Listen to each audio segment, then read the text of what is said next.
Hey y'all, welcome back to another exciting episode of MK3 Firearms and what will, I'm sure, become infamous Cody Curry's 1911.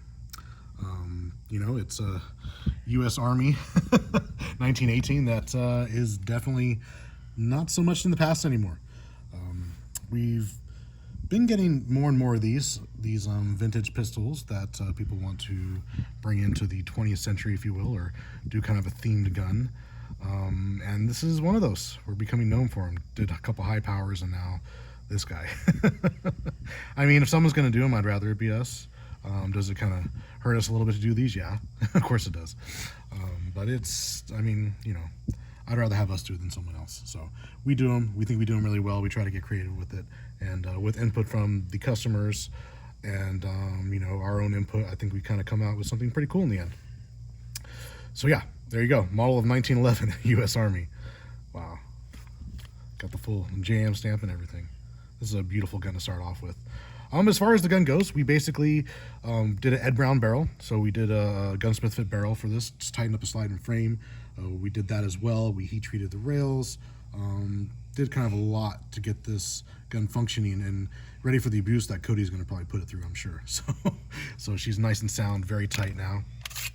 Chip McCormick 10-round mags, Commander hammer. We reprofiled and actually made like a little mini beaver tail, so it's not going to bite him. Of course, that spur hammer is going to bite no matter what, so we went ahead and threw a ring hammer in there, and now you're not going to get that bite.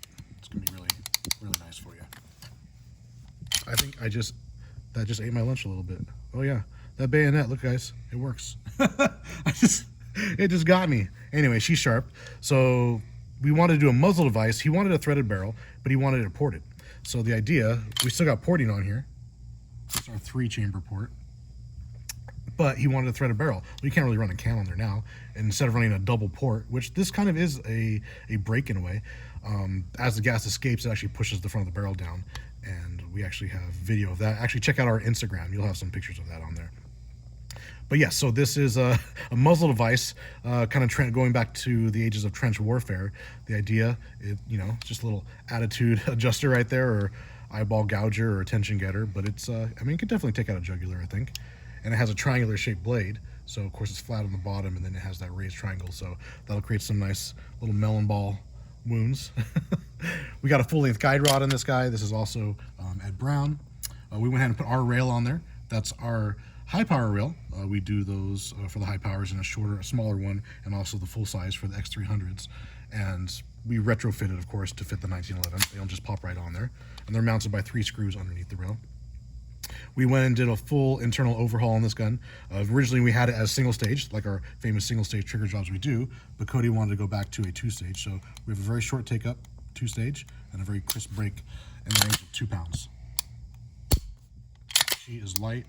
She's going to be fast. But yeah, these are all original parts except for the hammer.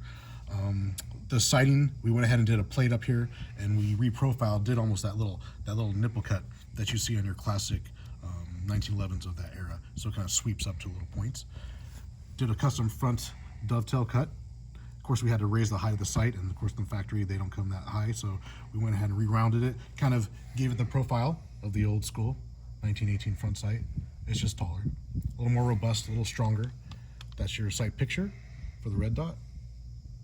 So nice and co-witnessing. He wanted a very minimalist approach when it came to the mounting plate for the RMR or SRO, whatever he's going to put on here, and that's what we gave him. You can actually take this plate off, and we have another one that will go on, and it'll be super clean. Also, check out the Instagram photos of this. I'll go ahead and roll that in where it actually has the top plate with no RMR on it.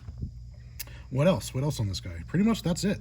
Left her all factory. This is all the factory bluing for the most parts. Of course, we had to mimic some of the factory bluing on some of the parts to get them to look period correct. But other than that, she's ready to rock and roll. Nice and tight, Ed Brown barrel, ported, and the ports do work really well. Really, really well. I'll show you compared to the classic 1918. That's actually ours, so that's pretty cool. You can see the difference in them.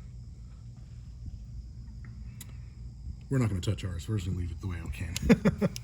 We don't want Browning's ghost haunting us. Well, yeah, there they are. Pretty crazy.